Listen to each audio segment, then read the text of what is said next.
الإيمان.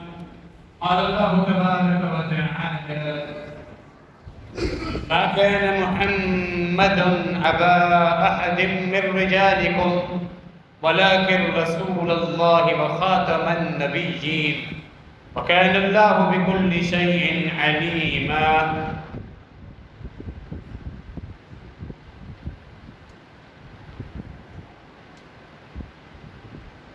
سورہ الاحزاب کی آیت نمبر 40 آپ کے سامنے تلاوت کی ہے۔ اس آیت مبارکہ میں اللہ رب العالمین نے واضح الفاظ میں اپنے نبی جناب محمد رسول اللہ صلی اللہ تعالی علیہ وسلم کو خاتم النبیین قرار دیا۔ اللہ کے رسول جناب محمد رسول اللہ صلی اللہ علیہ وسلم خاتم النبیین ہیں۔ نبوت کا جو سلسلہ اللہ رب العالمین نے مخلوق کے اندر، انسانوں کے اندر شروع کیا، یہ سلسلہ اللہ کے نبی صلی اللہ علیہ وسلم پر ختم ہوا، مکمل ہوا۔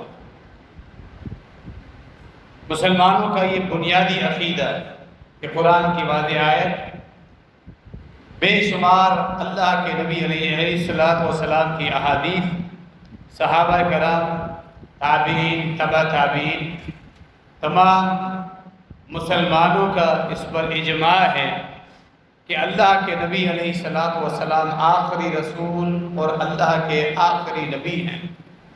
آپ کے بعد اب قیامت تک کوئی پیغمبر اور رسول نہیں آئے گا۔ اس بنیادی عقیدے سے ہٹ کر اگر کسی بھی اسلام کا دعویٰ کرنے والے آدمی کا یہ عقیدہ ہو کہ آپ صلی اللہ علیہ وسلم کے بعد بھی کسی آدمی کو نبوت یا رسالت مل سکتی ہے، اس کو شریعت مل سکتی ہے، تو وہ آدمی دین اسلام سے خارج ہے، کافر ہے، مرتد ہے۔ اس پر تمام اہل اسلام کا اجماع ہے اور اتفاق ہے۔ آیت مبارکہ کا ترجمہ آپ سماعت کریں۔ ما کان محمد ابا احد من رجالکم، فرمائے کہ میرے رسول محمد صلی اللہ تعالی علیہ وسلم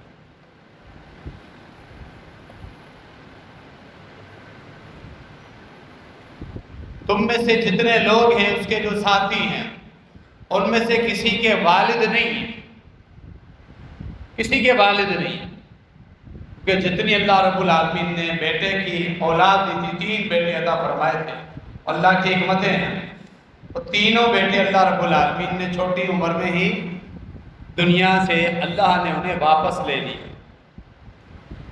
اب جو موجود ہے ان کے ساتھی کوئی بھی ان میں سے ان کا بیٹا نہیں، لیکن یہ اللہ کے رسول ہیں اور تمام نبیوں میں سے آنے والے آخری نبی، ولیکن رسول اللہ و خاتم النبیین۔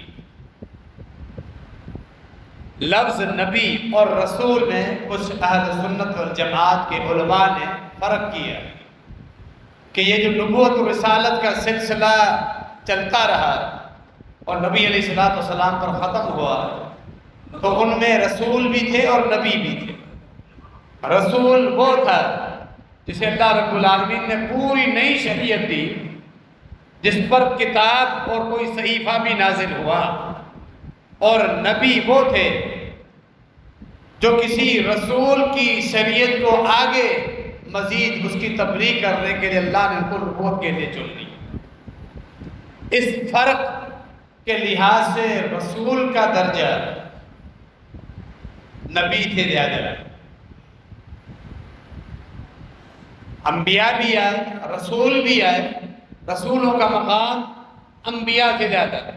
یہ کچھ اہل علم اہل سنت والجماعت کے علماء نے فرق رکھا ہے، جبکہ کچھ کہتے ہیں کہ نبی اور رسول یہ فرق ایک ہی چیز، کوئی فرق نہیں ہے، لیکن پھر بھی رسول کا درجہ نبی کے مقابلے میں زیادہ ہے۔ اللہ نے یہاں آگے ختم نبوت پر مہر لگانے کے لیے لفظ خاتم المرسلین نہیں فرمایا، خاتم النبیین فرمایا کہ آخری نبی، کیونکہ جو رسول ہوا کرتے تھے، جو رسول بن کے آئے وہ نبی بالاولیٰ تھے، لیکن جو نبی تھے اس سلسلے کے وہ رسول نہیں تھے۔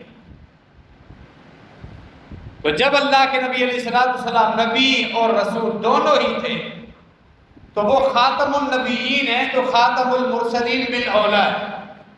کیونکہ کچھ ایسے گمراہ لوگ آئے، انہوں نے یہ دروازہ کھولنے کی کوشش کی، تعویل کرنے کی کوشش کی کہ رسول نہیں آئے گا، نبی آ سکتا ہے، جیسا کہ ملعون غلام احمد قادیانی انگریزوں کے دور میں اس نے مسلمانوں کے اندر نظریاتی کمزوری پھیلانے کے لیے نبوت کا دعویٰ کیا، اور پھر اس کے پیروکار بھی آئے۔ انگریزوں نے اس کو خوب ترویج دی، اس کی تائید کی، مالی سپورٹ بھی اس کی تاکہ مسلمانوں کو نظریاتی طور پہ کمزور کیا جائے۔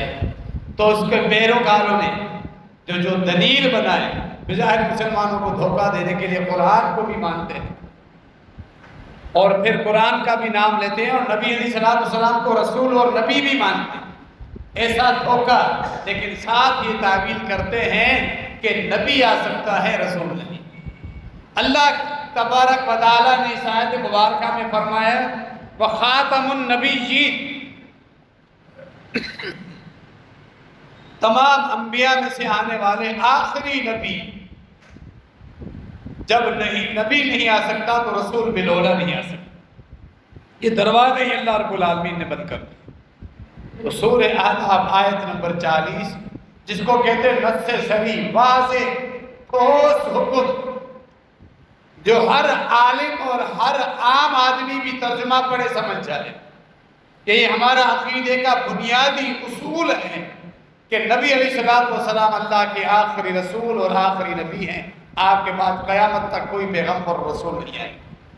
عیسیٰ بن مریم کا نزول ہوگا قرب قیامت، ان کو نبوت نبی علیہ السلام سے پہلے مل چکی ہے، لیکن جب قرب قیامت دوبارہ نازل ہوں گے، دجال کا فتنہ جب پھیلا ہوا ہوگا دجال کو قتل کرنے کے لیے، تو وہ اپنی نبوت اور شریعت کو منسوخ کر کے پھر آئے، اپنی نبوت اور شریعت کی دعوت نہیں دیں گے۔ اسی لیے وہ معروف حدیث صحیح مسلم اور دیگر کتب حدیث میں صحیح سند کے ساتھ موجود ہے۔ پہلی نماز کے وقت میں جب دمشق میں وہ اتریں گے، مسلمانوں کو معلوم ہوگا، اس کے انتظار میں ہوں گے، وہ احادیث ان کے علم میں ہوں گے، حالات کا تقاضا ہوگا کہ عیسیٰ بن مریم کے نزول کا وقت ہے، وہ اتریں گے اور پھر نماز کے لیے ان کو آگے کرنے کا بولیں گے، امامت کروانے کا بولیں گے، فرمائیں گے نہیں لِيَؤُمَّكُمْ أَحَدُكُمْ، میں نماز خاتم النبیین صلی اللہ علیہ وسلم کے امتی کے پیچھے پڑھوں گا۔ اس میں واضح حکمت جو اہل علم نے بیان کی ہے، پہلی نماز، حالانکہ اللہ کے نبی تو ہے لیکن ان کی شریعت منسوخ ہو چکی ہے، وہ ایک امتی کے پیچھے نماز پڑھیں گے، یہ انتہا ہوگا، اشارہ ہوگا کہ میں اپنی نبوت اور رسالت چھوڑ کے آیا ہوں، وہ مکمل ہو چکی، وہ منسوخ ہو چکی، میں اللہ کے نبی علیہ السلام محمد رسول اللہ صلی اللہ علیہ وسلم کی شریعت کو ہی نافذ کرنا ہے، اپنی ذاتی شریعت لے کر نہیں ہے۔ یہ پیغام ہے۔ نبی علیہ السلام پیشن گوئی فرمائی، پیشن گوئی اللہ کے نبی کی مطلب ہے اللہ کی طرف سے وحی، صحیح بخاری صحیح مسلم کی حدیث، فرمایا لا تقوم الساعة حتى يبعث دجالون كذابون قریبا من 30 كلهم يزعم انه رسول اللہ۔ فرمایا قیامت قائم نہیں ہوگی جب تک میری امت میں 30 کی تعداد میں فتنہ پرور جھوٹے دجال اور کذاب نبوت کا دعویٰ نہ کریں۔ یہ آئیں گے 30 کی تعداد میں، ہر کوئی یہ دعویٰ کرے گا میں اللہ کا نبی ہوں۔ فرمایا سن لو، یہ سب جھوٹے ہیں، مکار ہیں، دجال ہیں، یہ سب آتے رہیں گے حتیٰ کہ قرب قیامت پھر بڑا دجال کذاب ظاہر ہوگا. یہ پیش خیمہ ہوں گے دجال کے آنے کے لیے. چھوٹے چھوٹے دجال ہیں، جس طرح مسلمہ کذاب بھی دجال تھا، اسود عنسی نبوت کا دعویٰ کرنے والا دجال تھا، اسی طرح طلیحہ تابعین کے دور میں یہ خبیث نکلا. اس طرح وقتاً فوقتاً حتیٰ کہ کچھ خواتین کو بھی یہ شوق چڑھا. سہجہ نامی خاتون نے بھی نبوت کا دعویٰ کیا. سب مسلمانوں کے ہاتھوں قتل ہوتے رہے اور مسلمان ختم نبوت کا دفاع کرتے آئے اور کرتے رہیں گے. اللہ آج تک مسلمانوں کو یہ توفیق دے رہا ہے، لیکن فرمایا 30 کی تعداد میں آئیں گے. غلام احمد قادیانی ملعون دجال تک، اور پھر آخر میں بڑا دجال ظاہر ہوگا جو پہلے نبوت کا دعویٰ کرے گا، بعد میں پھر رب ہونے کا بھی دعویٰ کرے گا.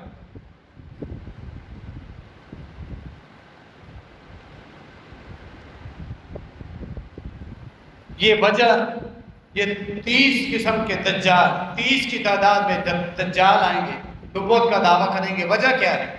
اس میں بھی ہم مسلمانوں کے لیے آنکھیں کھولنے کا ایک مقام، یعنی ان مسلمانوں کو اگر گرایا جا سکتا ہے، ان کی نظریاتی جو سرحدیں ہیں ان کو ختم کر دیں.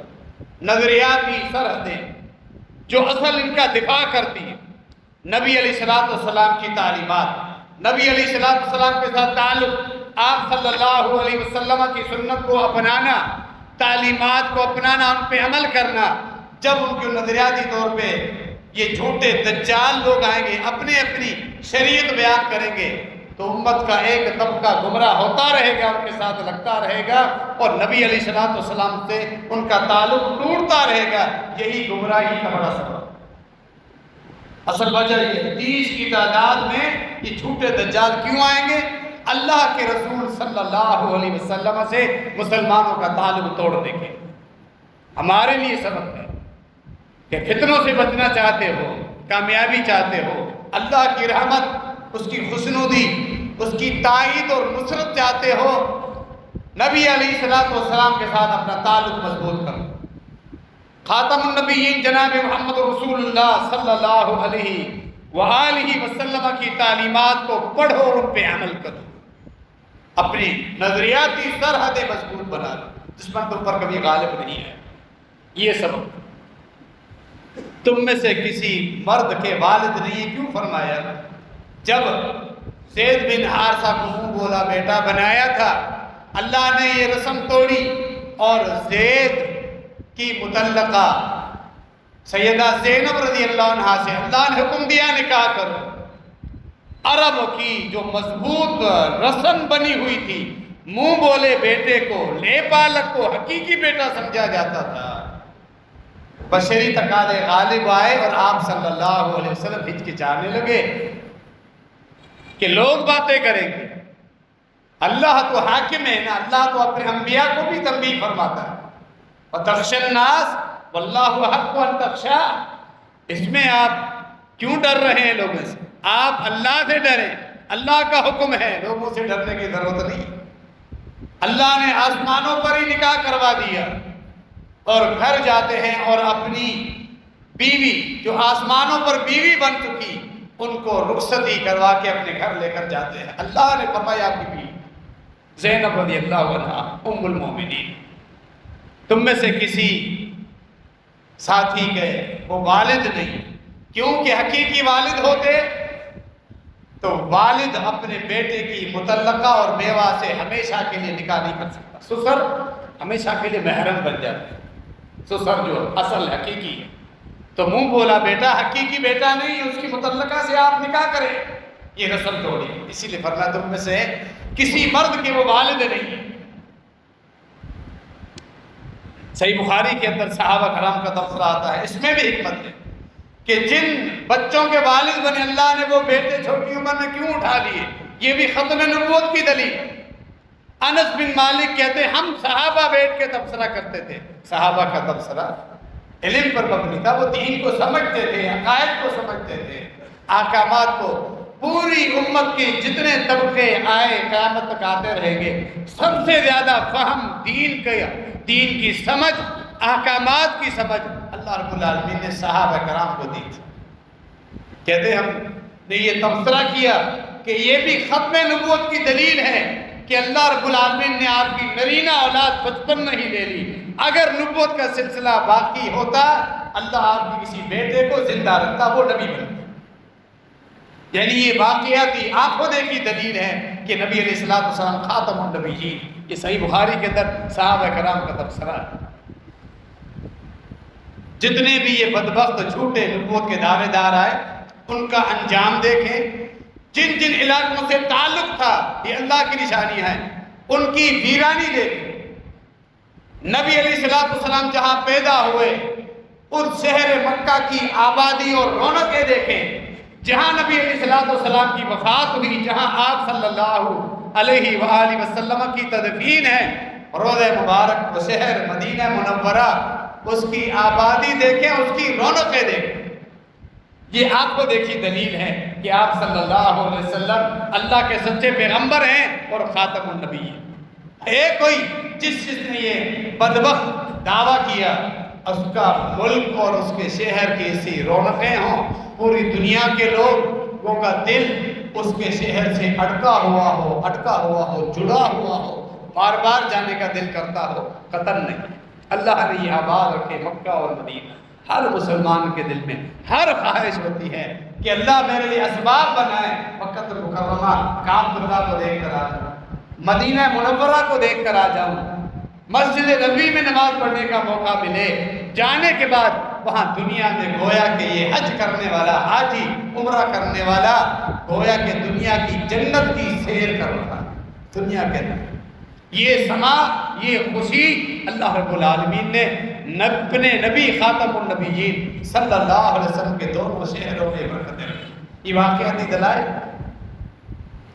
فرمایا نبی علیہ السلام نے، کانت بنو اسرائیل، صحیح بخاری کی حدیث، تسوسهم الانبیاء کلما ہلک نبی خلفہ نبی وانا خاتم النبیین وسیکون بعدی خلفاء فیکثرون۔ صحیح بخاری، صحیح مسلم، متفق علیہ۔ ایک درجہ حدیث میں سب سے اونچے درجے کی تھی، جو صحیح بخاری صحیح مسلم دونوں محدثین بیان کریں۔ فرمایا بنو اسرائیل کے اندر نبوت کا سلسلہ چلتا رہا، رسالت کا سلسلہ چلتا رہا، امت کے معاملات اللہ کے انبیاء اور رسول خود سنبھالتے تھے۔ تسوسهم الانبیاء، ان کے معاملات کی تدبیر اور ان کے ریاستوں کی سرحدی حفاظت اور لین دین کے معاملات، معاشرتی معاملات اور شہریت کی زندگی گزارنے کے معاملات انبیاء خود سنبھالتے، جسے سیاست کہتے ہیں۔ سیاست انبیاء کرتے تھے۔ سیاست کا مطلب ہے کہ معاملات کو درست طریقے سے چلانا، تدبیر کرنا۔ تسوسهم الانبیاء، انبیاء معاملات ان کے سنبھالتے تھے اور ایک منظم طریقے سے اپنی امت کے معاملات چلاتے تھے۔ جب جب ایک پیغمبر فوت ہو جاتا، کلما ہلک نبی خلفہ نبی، اس کے بعد اللہ ایک اور رسول یا نبی پیدا کرتا۔ یہ سلسلہ فرمایا بنی اسرائیل میں چلتا رہا، اور بنی اسرائیل سیدنا یعقوب علیہ السلام کی اولاد۔ اسرائیل یعقوب علیہ السلام کا لقب تھا، اس کا مطلب ہے عبداللہ۔ بنی یعنی اولاد، ان کی اولاد بنی اسرائیل۔ اللہ نے ان کو یہ شرف دیا، کثرت کے ساتھ اللہ نے ان کے اندر نبوت اور رسالت کا سلسلہ، کثرت کے ساتھ رسول آئے، اس کو نبی بھی، اللہ نے تو بڑا شرف دیا ہے۔ لیکن ان میں سے اکثر ناشکر ثابت ہوئے، حتیٰ کہ آخر میں یہ جو یہودی پیدا ہوئے، موسیٰ علیہ السلام کی نبوت کو، شریعت کو، تورات کو پسند کیا اور خود ساختہ احکامات جوڑ۔ بہرحال فرمایا نبی علیہ السلام نے، جب ایک نبی رسول فوت ہوتا، اس کے بعد اللہ ایک اور نبی مبعوث کرتا، وہ معاملات سنبھالا۔ فرمایا میں خاتم النبی ہوں، یعنی میں جب تک ہوں تمہارے معاملات سنبھال رہا ہوں، تمہارے معاملات میں سنبھال رہا ہوں، میرے بعد نبی نہیں ہے کہ تمہارے معاملات آ کے سنبھالے گا۔ وَسَيَكُونُ بَعْدِي خُلَفَاءَ، ہاں میرے خلیفے ہیں، میرے بعد خلفاء ہوں گے، اور فرمایا کہ خلفاء قریش میں سے ہی ہوں گے جو میری امت کے معاملات سنبھالتے ہیں۔ یہ حدیث نبی علیہ السلام کی ختم نبوت کے متعلق واضح حدیث، یہ جو موضوع ہے عقیدہ ختم نبوت، ویسے اکثر اس کو تسلیم کرتے ہیں، مانتے ہیں، اس کے باوجود بدبخت اللعین قادیانیوں کا فتنہ، کبھی حکومت کی طرف سے نرمی، کبھی ان کی اپنی سیاست، کبھی دھوکہ، مختلف علاقوں میں اپنا فتنہ پھیلانے کی کوششیں کرتے رہتے ہیں، اور مسلمان اس بنیادی عقیدے کو ایک ہلکا معمولی مسئلہ سمجھتے ہیں، اور پھر وہ اس فتنے کے اندر پھنس جاتے ہیں، مرتد ہو جاتے ہیں، اپنی آخرت برباد کر دیتے ہیں۔ اسی لیے اہل علم پر لازم ہے کہ وقتاً فوقتاً ممبر و محراب میں سے ختم نبوت کے عقیدے کے متعلق دہرائی اور نصوص بیان ہوتی رہے، تاکہ لوگوں کو پتہ چلے یہ ہمارا بنیادی عقیدے کا مسئلہ ہے کہ جس آدمی کا یہ عقیدہ نہیں ہے وہ بھلے نمازی ہو، بھلے قرآن کا حافظ ہو،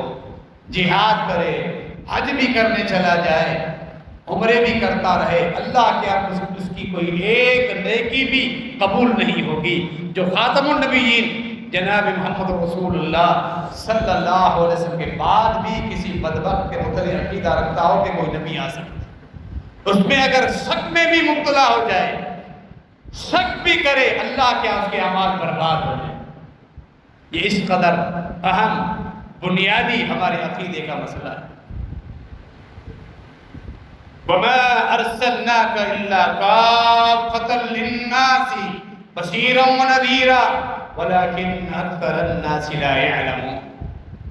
فرمایا میرے محبوب، ہم نے آپ کو تمام اس کائنات کے انسانوں کے لیے نبی اور رسول بنا کر بھیجے۔ قرآن مجید کی ایک اور ہے، کافۃ للناس، خوشخبری سنانے والے جو ایمان لا رہے ہیں ان کے لیے خوشخبری ہے۔ اللہ کے ہاں جنت انعامات، اللہ مہربان ہوگا، تم مہمانوں کی طرح عزت و تکریم کے ساتھ اللہ کی جنتوں اور باغات اور محلات میں، نعمتوں میں جو ہمیشہ ہمیشہ رہے گی، تم داخل کر دیے جاؤ۔ تم خوشخبری سنانے والے اور تم ڈرانے والے بھی ہو تمام انسانوں کو، پوری دنیا کے انسانوں کو جو ایمان نہیں لائیں گے، اللہ پر، اللہ کے رسول صلی اللہ علیہ وسلم پر ایمان نہیں لائیں گے، ان کو اب ڈرانے والے اللہ کے دردناک عذاب، جہنم کے عذاب سے، جس کے عذاب اللہ نے فرمایا اللہ ایسا عذاب دے گا مجرموں کو، وَلَا يُعَذِّبُ عَذَابَهُ أَحَدٌ سورہ الفجر، جہنم میں جن بدبخت لوگوں پر، مشرکوں پر، کفار پر ہمیشہ کے لیے جہنم واجب ہو جائے گی، اللہ نے فرمایا ہے میں ایسا عذاب دوں گا، ایسا عذاب دینے کا کوئی تصور بھی نہیں کر سکتا۔ اللہ ہم سب کو جہنم کی لو سے قیامت کے دن محفوظ رکھے۔ ایسا عذاب اللہ، تو آپ ڈرانے والے جو ایمان نہیں لائے۔ عیسائیوں کا کیا عقیدہ ہے اللہ کے نبی علیہ السلام، انہوں نے آپ کو نبی تسلیم کیا، یہودیوں کا بھی رسول تسلیم کیا، لیکن کہا کہ آپ عرب کے نبی اور رسول، کافۃ للناس، گمراہ، بھلے ان کے سارے معاملات درست بھی ہو جائیں جو گمراہیاں ہیں، یہودیوں کی، عیسائیوں کی، عقیدہ تثلیث، عیسیٰ بن مریم کو اللہ کا بیٹا ماننا، ان سے انکاری بھی ہو جائے، موحد ہو جائیں، سارے درست ہو جائیں، اور ان کے اعمال صاف شفاف نکھر جائیں، لیکن جب تک ان کے عقیدے میں یہ شامل ہے کہ آپ صرف عرب کے نبی ہیں، ان کا کوئی ایک عمل بھی اللہ کے ہاں قبول نہیں ہوگا، ایسے بدبخت کے اوپر بھی ہمیشہ کے لیے جان۔ یہ نبی علیہ السلام کے متعلق عقیدہ ختم نبوت ہے۔ مسلمانوں ایک ایک بچے کو جو سکھایا جاتا ہے، عوام میں، علماء میں، طلباء میں، خواتین میں، مردوں میں، نوجوانوں میں عقیدہ ختم نبوت اس طرح سمجھانا چاہیے کہ ہمارا بنیادی مسئلہ ہے۔ فرمایا نبی علیہ السلام نے صحیح بخاری کی معروف حدیث، یعنی یہ نصوصات ہیں، یہ احادیث ہیں جو ہمارے ذہن میں ہونی چاہیے۔ فرمایا میری مثال، اللہ نے جتنے انبیاء بھیجے سب کی مثال ایک خوبصورت عمارت اور گھر کی طرح، لوگ اس عمارت کو، گھر کو دیکھنے کے لیے آ رہے ہیں، بڑا خوبصورت گھر، سب خوش ہو رہے ہیں، گھر کے چاروں طرف جو دیوار ہے اس کی خوبصورتی کو دیکھتے دیکھتے اچانک ایک جگہ پر آتے ہیں، ایک اینٹ بالکل نہیں، ایک اینٹ کی جگہ بھی باقی ہے۔ ہر کوئی کہتا ہے یہ ایک اینٹ لگ جائے تو یہ دیوار، عمارت اور یہ بنگلہ، کوٹھی، محل خوبصورت اتنا ہے مکمل ہو جائے۔ فرمایا وہ آخری اینٹ میں ہوں۔ یہ خوبصورت محل سلسلہ نبوت اور سلسلہ رسالت، انبیاء معصوم تھے گناہوں سے، وہ جسمانی طور پہ پاکیزہ، طاہر اور مطہر تھے، روحانی طور پر بھی پاکیزہ، طاہر اور مطہر۔ اس قدر خوبصورت محل انبیاء کے سلسلے کا بنا۔ ایک اینٹ کی کمی تھی، وہ ایک اینٹ لگ چکی ہے، عمارت مکمل ہو چکی ہے۔ بعد میں جو نبوت اور رسالت کا دعویٰ کرے دجال ہے، کذاب ہے، جھوٹا ہے۔ فرمایا نبی علیہ السلام نے اللہ نے میرے نام رکھے، محمد بھی ہوں میں صلی اللہ تعالی علیہ وسلم، میں احمد بھی ہوں صلی اللہ تعالی علیہ وآلہ وسلم، فرمایا میں الماحی بھی ہوں صلی اللہ تعالی علیہ وآلہ وسلم، یمحو اللہ بی الکفر، الماحی مٹانے والا، میں اسی لیے آیا ہوں دنیا سے کفر کو مٹانے، دنیا سے کفر مٹانے کے لیے آیا ہوں۔ فرمایا اللہ نے میرا نام الحاشر بھی رکھا ہے صلی اللہ تعالی علیہ وآلہ وسلم، کہ قیامت کے دن سب سے پہلے میں اٹھوں گا، میرے قدموں کے نشانات پہ ساری کائنات اٹھے گی، سب سے پہلے میری قبر کھلے گی، جب دوسری مرتبہ سور میں پھونکا جائے گا، بارش اللہ برسائے گا، جس طرح بارش میں بیج پھوٹ کے اگتے ہیں، لوگ اس طرح اپنی قبروں سے اگیں گے، نکلیں گے، سب سے پہلے میں اٹھوں، میرے قدموں کے نشانات پہ لوگ۔ فرمایا میں عاقب بھی ہوں، اللہ نے میرا نام عاقب بھی رکھا ہے صلی اللہ تعالی علیہ وآلہ وسلم۔ لا نبی بعدی، عاقب عقب سے ہے، آخر میں آنے والا، میں نبوت اور رسالت کے سلسلے کا آخری نبی اور رسول ہوں، میرے بعد کوئی نبی نہیں۔ صحیح بخاری کی ہے یہ بات ہے، رسول سری احادیث۔ اللہ رب العالمین نے پھر اس ملک کے حکمرانوں سے بھی کام لیا، جب 7 ستمبر 1971 کو 1973 کو ان ملعون قادیانوں کا فتنہ پھیل رہا تھا، اس وقت کے علماء کرام نے جدوجہد کی، تحریک چلائی، اور پھر یہ حکومت کی طرف سے باقاعدہ مستقل آئین میں یہ بات شامل کی گئی، قانون میں یہ چیز شامل کی گئی کہ قادیانی جن کا یہ دعویٰ ہے کہ غلام احمد قادیانی ملعون یہ نبی ہے، دائرہ اسلام سے خارج ہے، مرتد ہے، کافر ہے۔ اقلیتوں کی طرح جس طرح یہودی رہیں گے، جس طرح غیر مسلم ہندو رہیں، اگر عیسائی ہمارے ملک میں رہیں اقلیت کے طور پہ، وہ اقلیت کے طور پہ اپنے دائرہ حدود میں رہ سکتے ہیں، مسلمان نہیں۔ وہ اپنی عبادت خانوں کو مسجد کا نام نہیں دے سکتے، قطعاً، نہ ہی ان کا تعلق قرآن کی تفسیر اور ترجمے کے ساتھ۔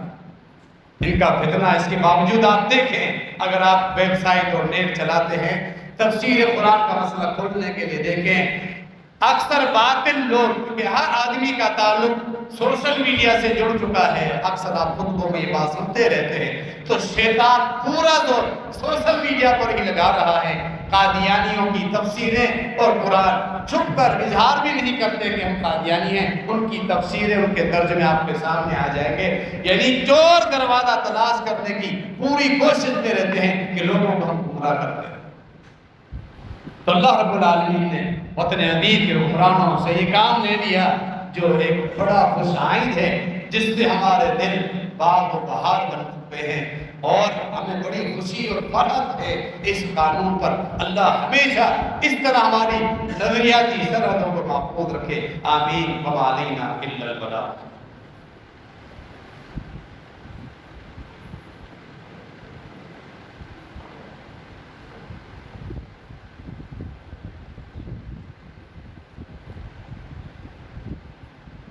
ان الحمد للہ نحمده ونستعینه ونستغفره ونعوذ باللہ من شرور انفسنا ومن سیئات اعمالنا، من يهده الله فلا مضل له ومن يضلل فلا هادي له، واشهد ان لا اله الا الله وحده لا شريك له، واشهد ان محمدا عبده ورسوله۔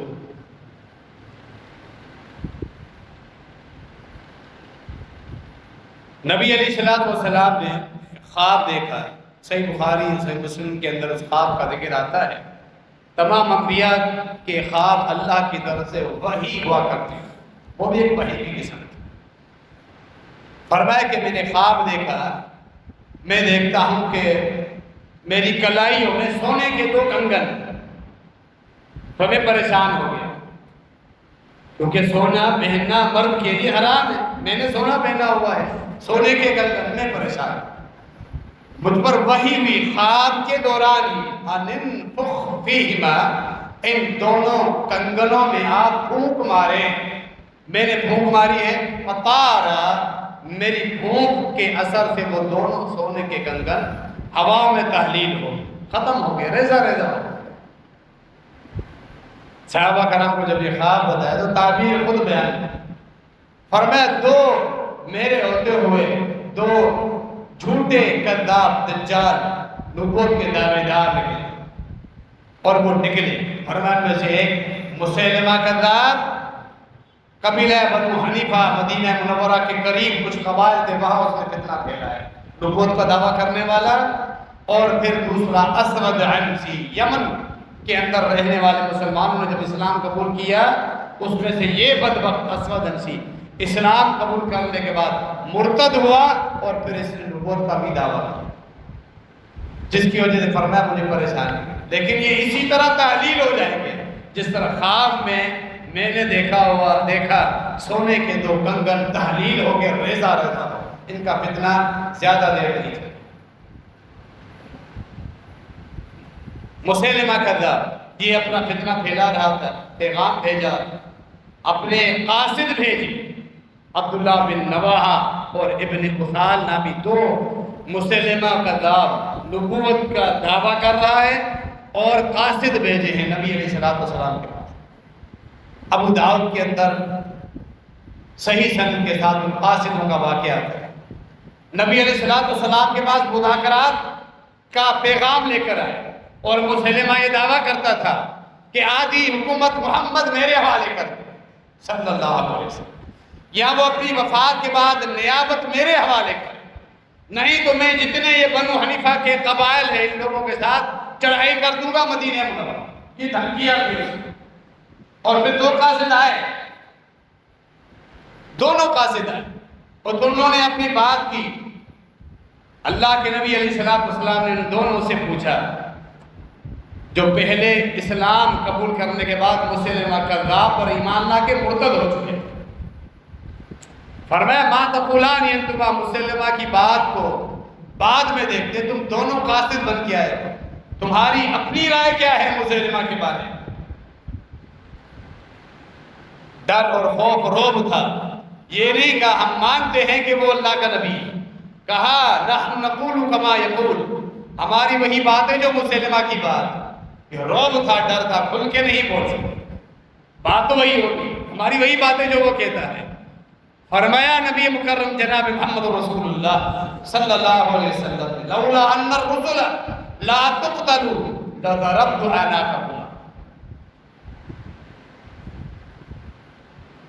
یہ بین الاقوامی اصول جو آج تک چل رہا ہے، نبی علیہ السلام نے بھی اسی اصول کا ذکر کیا کہ جو سفیر بن کے آتا ہے، تو ملک کے بھلے اختلافات ہوں، مذاکرات کے لیے ایک ملک کی طرف سے قاصد اور سفیر سفارت خانہ قائم کریں، سفیر بن کے آئیں، وہ کتنا بڑا جرم کریں انہیں قتل نہیں کیا جائے۔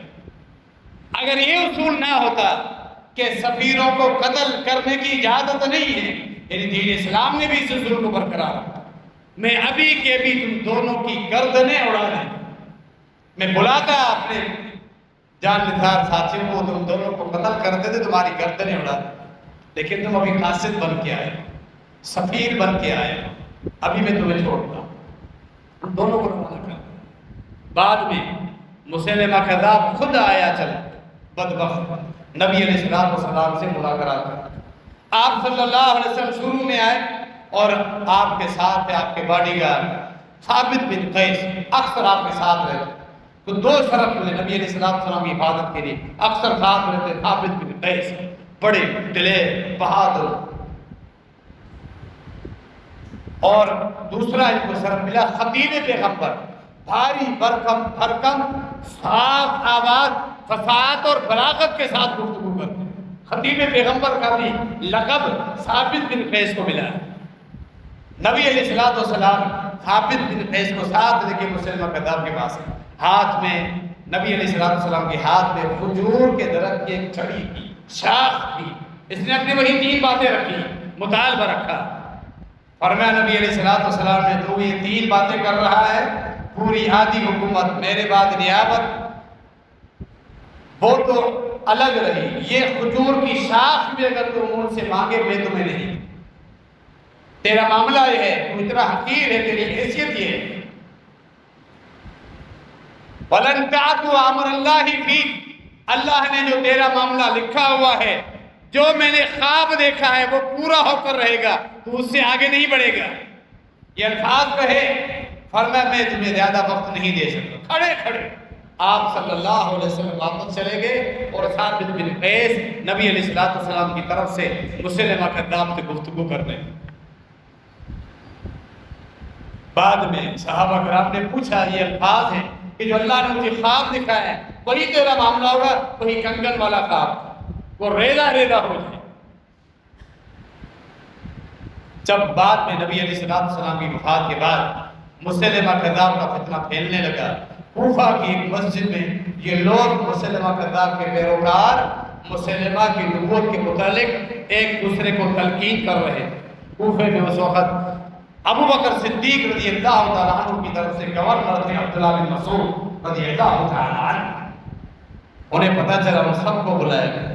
وہی بدبخت عبداللہ بن رواحہ، دونوں ابن ادھال جو قاصد بن کے گئے تھے، وہی پیش اور قائد قیادت کر رہے تھے۔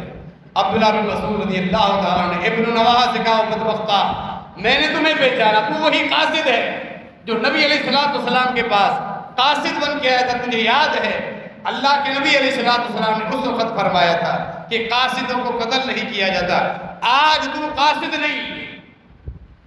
عبداللہ بن مسعود گورنر تھے، حکمران تھے کوفہ کے، اور اس وقت کے ذمہ داروں کو بلایا، ابن رواحہ کا فوراً لوگوں کے سامنے سر قلم کر دیا۔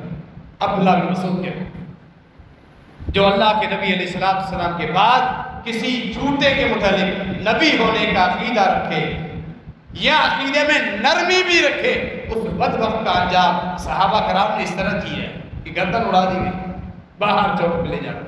باقی لوگوں سے توبہ کرائی گئی، پھر لوگوں نے توبہ کی، پھر مسلمہ کذاب کے خلاف باقاعدہ جنگ لڑی گئی۔ واسی بن حرب رضی اللہ تعالیٰ عنہ نے، جنہوں نے اسلام سے پہلے سیدنا حمزہ رضی اللہ تعالیٰ عنہ کو شہید کیا تھا، اسلام قبول کرنے کے بعد فرمایا اس کا میں کفارہ دوں گا۔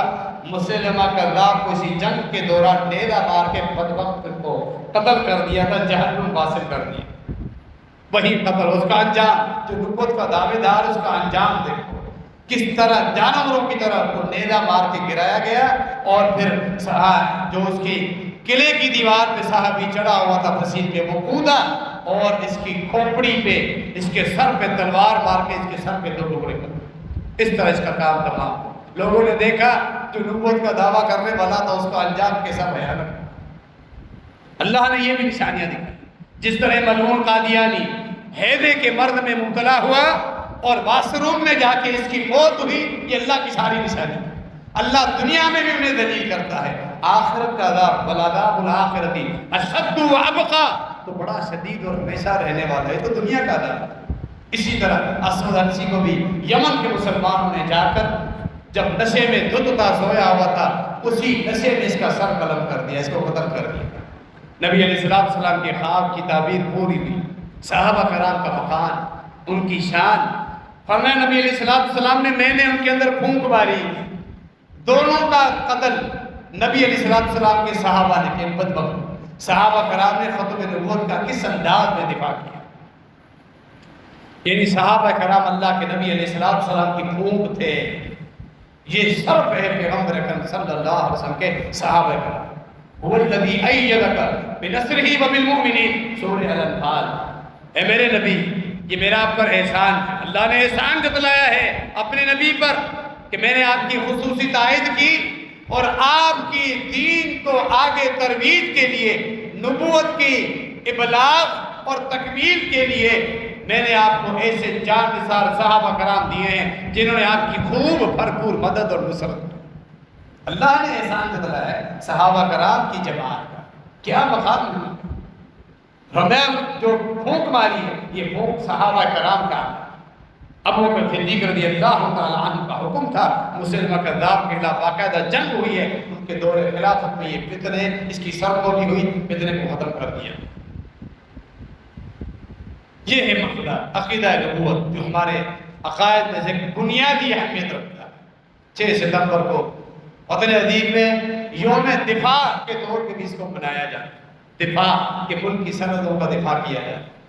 جس طرح سرحدوں کا دفاع ضروری ہے اس سے زیادہ اپنے نظریات کا دفاع کرنا۔ اسلامی ملک ہمارے اسلامی نظریات، عقیدہ توحید، ختم نبوت، مرنے کے بعد اٹھنا، ان تمام نظریات کا دفاع بھی ضروری ہے۔ اسلامی نظریاتی کونسل اگر قائم ہے، وہاں علماء کرام بھی ہیں، تو وہ قرآن حدیث کی روشنی میں جو مشاورت آئے، جو ان کی طرف سے تحفظات آ جائیں، جو نصیحتیں اور نکات آ جائیں، وہ حکومت کو بھی ماننے چاہیے۔ صرف 6 ستمبر کے دن یوم دفاع کے نام پہ منانا کافی نہیں ہے، ملک کے نظریاتی سرحدوں کا بھی دفاع کرنا ضروری ہے۔ پھر ایک اور بات، ہم کس طرح اپنے ملک کی سرحدوں کا دفاع کر سکتے ہیں جبکہ پورا ملک حکمران عوام اللہ اور اس کے رسول کے ساتھ جنگ کر رہے ہیں، سودی نظام کی طرف بات کر رہے ہیں۔ بیت عنکبوت کی طرح مکڑی جس طرح جالا بناتی ہے، پھیلا دیتی ہے، اس نقشے کی طرح پورے ملک میں سودی نظام کا جال بچھایا ہوا، مضبوط طریقے، قرض لیے جا رہے ہیں، اور جو بینک ہیں ان میں باقاعدہ سودی شرح قائم ہے۔ اگر ملازم ہیں ان سے کٹوتی ہوتی ہے جی پی فنڈ کے نام پہ، ان کے ساتھ باقاعدہ انٹریسٹ ملایا جائے، یعنی پورے ملک۔ اس کے علاوہ بیمہ کے ادارے، انشورنس کمپنی، وہاں جوا بھی، سود بھی، دھوکہ بھی، یہ سارے معاملات پورے ملک عوام حکمران اللہ اور ان کے رسول کے ساتھ آپ جنگ کر رہے ہو، یوم دفاع منا رہے ہو، شرم نہیں آتی؟ اللہ اور ان کے رسول کے ساتھ جنگ ہو اور ہم سرحدوں کی حفاظت کر سکتے ہیں؟ قطعاً نہیں۔ یوم دفاع یہ ہے، ملک کا دفاع یہ ہے، پہلے ہم اپنے نظریات، دین، اسلام، نبی علیہ السلام کی تعلیمات کی حفاظت کریں، اسی میں ہماری بقا ہے، اسی میں ہماری حیات ہے، اسی میں ہماری ترقی ہے، ہماری عزتیں، معیشت کی مضبوطی اور ہمارا غلبہ سب نبی علیہ السلام کی تعلیمات کو اپنانے، نظریاتی جو سرحد ہے ان کی حفاظت ہے، وہ ہماری ختم ہو چکی۔ بلکہ آپ نے سنا اس سودی نظام اور خانقاہی نظام جو آپ سنتے رہتے ہیں، چپے چپے پہ آپ کو قبریں ملے گی، لوگ وہاں قبروں پر، مزارات پر، آستانوں پر وہاں پڑے ہوئے ہیں، اللہ کو چھوڑ کے فوج سلگان سے امیدیں وابستہ کر۔ حتیٰ کہ 1-2 جگہیں دیکھی گئی، لوگوں نے اپنے گھروں کا جب پتہ دیا، اس وطن عزیز میں اکثر جو ایڈریس جو ہوتے ہیں کسی نہ کسی مدار کی طرف مکتوب ہے، جگہ جگہ پہ تمہیں مدار ملے، جگہ جگہ پہ کوئی اگر چوک ہے تو 2 قبر چوک، یعنی ایڈریس ہے کہاں آنا ہے 2 قبر، وہاں 2 پدریوں کی قبر ہے جہاں لوگ آتے ہیں، یا کوئی جگہ ہے تو 9 گز قبر۔ اپنے حیدرآباد شہر میں ہی دیکھ لے لوگوں کی حالت، مزار والی گلی یا مولا علی کی قدم گاہ، سیدنا علی رضی اللہ عنہ کی طرف جو منسوب قدم ہے، یعنی پھر سخی وہاب کی مزار میں آ جاؤ، لوگوں کے خانقاہی نظام اس ملک میں پھیلا کے تم نے نظریاتی جو ہماری سرحدیں ان کو تم نے خود ختم کر دیا ہے۔ اللہ آپ کو اگر ہمارے اوپر رحم نہ فرمائے، ہم اپنے پاؤں پہ خود کلہاڑے مار چکے ہیں اور مارتے جا رہے ہیں۔ اللہ رب العالمین حکمرانوں کو ہدایت دے، وہ اسلامی جو حدود ہیں، عقیدہ توحید، نبی علیہ السلام کا کے متعلق عقیدہ ختم نبوت اور آپ صلی اللہ علیہ وسلم کی تعلیمات کو ملک میں پھیلائیں، وہی نظام ملک میں رکھیں تو پھر برکتیں ملیں گی، ساری عزتیں ملیں گی، کامیابی، پھر یوم دفاع بھی سمجھ میں آئے گا، وگرنہ یہ خالی ایک شو پیس ہو جائے گا، دھوکہ ہوگا عوام کو کہ ہم یوم دفاع منا رہے ہیں، ہم اپنی سرحدوں کو خود گاڑ چکے ہیں۔ اللہ رب العالمین ہم سب کے معاملات درست فرما دے اور اللہ رب العالمین ہمیں نبی علیہ الصلوۃ والسلام پر درست ایمان اور نبی علیہ الصلوۃ والسلام کی تعلیمات پر عمل کرنے کی توفیق عطا فرمائے۔ درس قرآن و حدیث آج بعد نماز مغرب محمدی مسجد فضیلت الشیخ مولانا محمد خان توحیدی صاحب کی طرف فرمائیں کہ ہم آپ ضرور شرکت کریں، صدقہ جاریہ میں حصے لیں، محمدی مسجد